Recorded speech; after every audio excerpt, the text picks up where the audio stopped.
área isolada no céu. Não, eu quero morar numa rua que não tem ninguém. Lá no céu eu quero morar sozinho.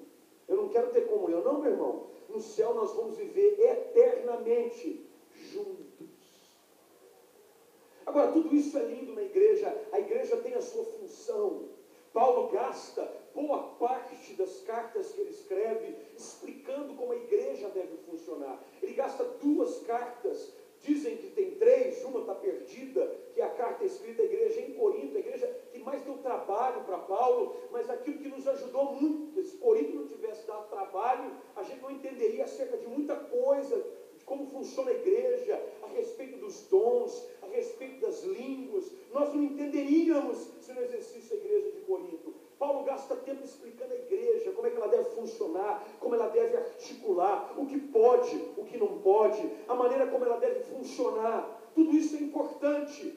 Mas agora Paulo escreve essa sua primeira carta num período onde ele está começando a entregar a sua função de apóstolo. Ele está prestes a ser oferecido como libação, como prêmio. Ele sabia que a sua hora estava chegando. Ele agora gasta 2 cartas para escrever para o seu filho na fé, Timóteo. Timóteo, que a gente sabe que é um menino criado segundo a fé cristã. Tanto é que a geração não só da sua mãe, mas a da sua avó é citada. A fé que havia na sua avó Eunice, na mãe Loide, e a gente vai entendendo de que Deus trabalha na vida de Timóteo, não numa geração só, mas ele tinha algo. E Paulo separa Timóteo para prepará-lo para servir a igreja. Mas é interessante que Paulo não fica preocupado em dar nenhuma designação e nenhum título para Timóteo, segundo aquilo que nós entendemos que seria o mais importante. Ele não diz que ele seria um apóstolo, que ele seria um bispo, que ele seria um diácono, que ele seria um evangelista, que ele seria um pastor. Mas há aqui uma classificação, há um adjetivo que é dado a Timóteo, que muito salta diante dos meus olhos. Primeiro porque o único homem que recebe essa referência no Novo Testamento é Timóteo. Ela aparece 70 vezes no Antigo Testamento, mas ela só aparece 2 vezes no Novo Testamento, e as únicas 2 vezes em que ela aparece é para Timóteo. Ninguém mais ouve essa expressão a respeito de si. Só Timóteo ouve essa expressão. E a expressão é essa, o texto diz, lá no verso número 11, tu, porém, ó homem de Deus.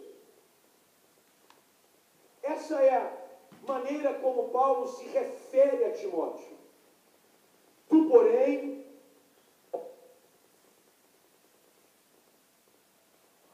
ser homem de Deus. É muito mais do que ter uma relação com a igreja.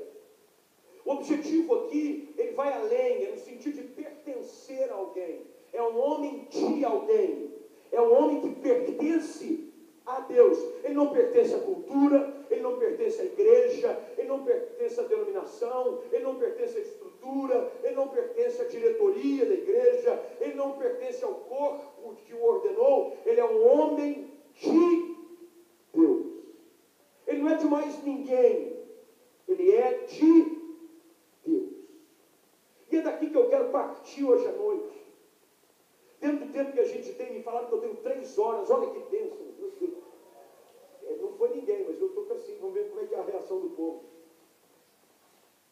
É interessante como Paulo começa a trabalhar essa maneira de fazer com que Timóteo entendesse de que ele assumiria uma função, de que ele seria responsável por supervisionar uma igreja local, e nós sabemos historicamente que isso acontece, e que ele vai além, ele se torna pastor de pastores, ele se torna um bispo. Mas aquilo que Paulo fazia questão que Timóteo entendesse, é de que ele não era simplesmente alguém ligado a uma função, a um título. Ele era ligado a uma pessoa, e essa pessoa é o Senhor Deus. Ele estava querendo dizer o seguinte: Timóteo, nós não pertencemos a nenhuma outra classe, a nenhum outro grupo, nós não pertencemos sequer a esse tempo. Nós somos homens de Deus. O que significa ser alguém de propriedade exclusiva de Deus? E Pedro faz questão de enfatizar isso quando escreve a sua primeira carta, lá no capítulo 2, dizendo: vós, pois, sois quem? Nação santa, sacerdócio, olha o que ele diz: povo de propriedade exclusiva de quem? De Deus. Há algo que vai além, queridos. O que Paulo quer que Timóteo entenda na explanação dessa carta é dizendo: Timóteo, eu vou embora, você era meu discípulo, sim, mas eu quero que você entenda algo numa dimensão ainda mais macro. Você é um homem de Deus. Você não é simplesmente um servo meu. Eu passo, meu irmão, tudo passa. Nelson Ned, pastor que cantava: mas tudo passa, tudo passará. Ele também passou, mas meu querido, aquele que criou todas as coisas, o eterno Senhor, Ele jamais passará, e nós pertencemos a Ele eu pertenço. Sabe por quê? E é daqui que a gente vai entendendo a preocupação do apóstolo, porque o apóstolo trabalha isso na mente de Timóteo, porque às vezes, se nós acharmos que pertencemos a um grupo específico, nós podemos, se não vigiar, nos tornar fruto da manipulação do grupo. Eu já vi gente que precisou romper com algumas instituições, com alguns grupos, com algumas amizades, porque aquilo que queriam lhes impor que fizessem ia além daquilo que Deus esperava que eles fizessem. Paulo está dizendo: você é homem de Deus. Não é um título específico, não é genérico, é um termo tirado do Antigo Testamento. É um título que era usado para reconhecer pessoas como Moisés. A Bíblia fala que Moisés é apresentado como um homem de Deus. Samuel, ele é chamado de homem de Deus. Se você conhece a história da sunamita, quando Eliseu passa pela sua casa, a referência que ela faz a ele, ao seu marido, qual é? Vejo que esse que sempre passa entre nós é santo, homem de Deus. Homem de Deus, comprometido com as coisas de Deus, não comprometido com as coisas do homem, não com a agenda do mundo, mas um homem de Deus. Como é que a gente classifica esse homem? Como é que Paulo tem a ousadia de colocar Timóteo na mesma galeria desses homens como Elias, Eliseu, Davi, Samuel, Moisés? Qual é a ousadia que Paulo coloca ao dizer a Timóteo: você, ó, homem de Deus? Por que ele faz isso? O que precisamos para entrar na mesma categoria? Porque não é todo mundo que se diz homem de Deus que é homem de Deus. Não é uma auto-intitulação que te faz alguma coisa. Esse é um reconhecimento que vem pela maneira como você conduz a sua vida, por aquilo que você dá valor, por aquilo que você abandona, por verem o reflexo daquele que tem a sua propriedade sobre a sua vida latente em tudo aquilo que você faz. E é dentro dessa preocupação que o apóstolo Paulo começa então a enumerar. E eu preciso, se você tiver uma caneta, um pedaço de papel, olha, pode ter certeza, vai te ajudar muito. Não só para você conseguir se identificar com isso, mas também vai te ajudar a fugir de muita gente por aí, que se diz homem de Deus, e que de homem de Deus não tem nada. Presta atenção. Posso tirar o paletó, pastor? Não, porque daqui a pouco eu desidrato, né? Irmão de Deus, licença. Vou deixar aqui, mas não aperta não, depois eu pego, cara.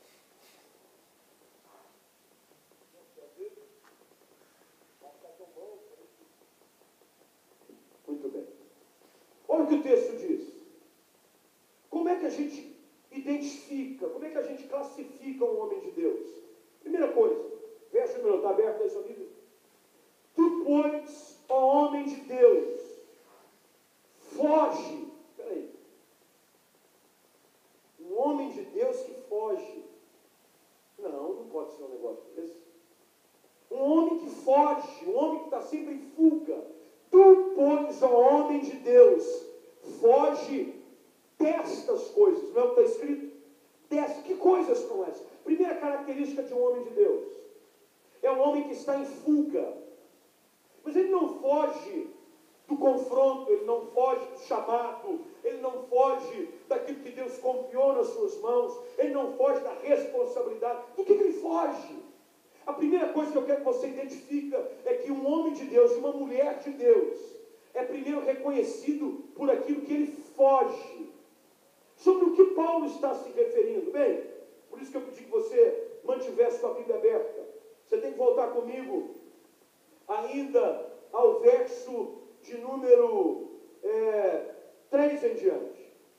Quando Paulo, ao escrever a Timóteo, chama a atenção para ele sobre alguns perigos da vida e do ministério. Ele diz, olha, se alguém ensina outra doutrina, que não concorda com as sãs palavras do nosso Senhor Jesus e com o ensino segundo a piedade, é enfatuado, nada entende, mas tem mania por questões e contenda de palavras, de que nasce inveja, provocação, difamação, suspeitas malignas, altercações sem fins, por homens cuja mente é pervertida, privados da verdade, supondo que a piedade é fonte de lucro. De fato, grande fonte de lucro é a piedade com contentamento, porque não temos trazido para o mundo nenhuma coisa, nem podemos levar dela, tendo sustento e com que nos vestir estejamos contentes.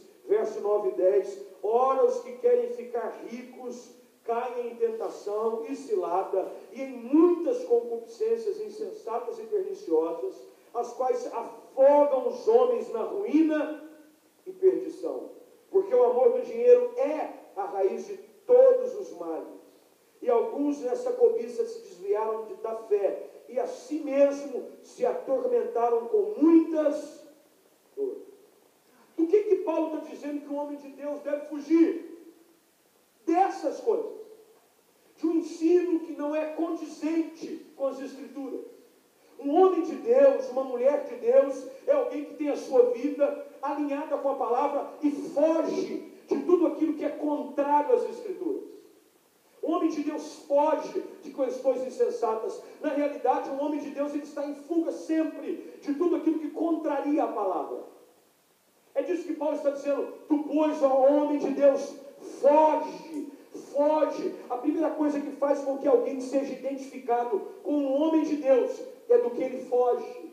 Ele foge dessa linha presente tão marcante na igreja e que parece que já não é nenhuma novidade, porque ela já estava presente ainda nos tempos de Paulo e Timóteo. Gente usando a fé como fonte de lucro.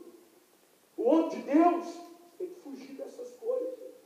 O homem de Deus, ele não se deixa vislumbrar, nem se envereda por caminhos que levam ao enriquecimento às custas do reino e do evangelho.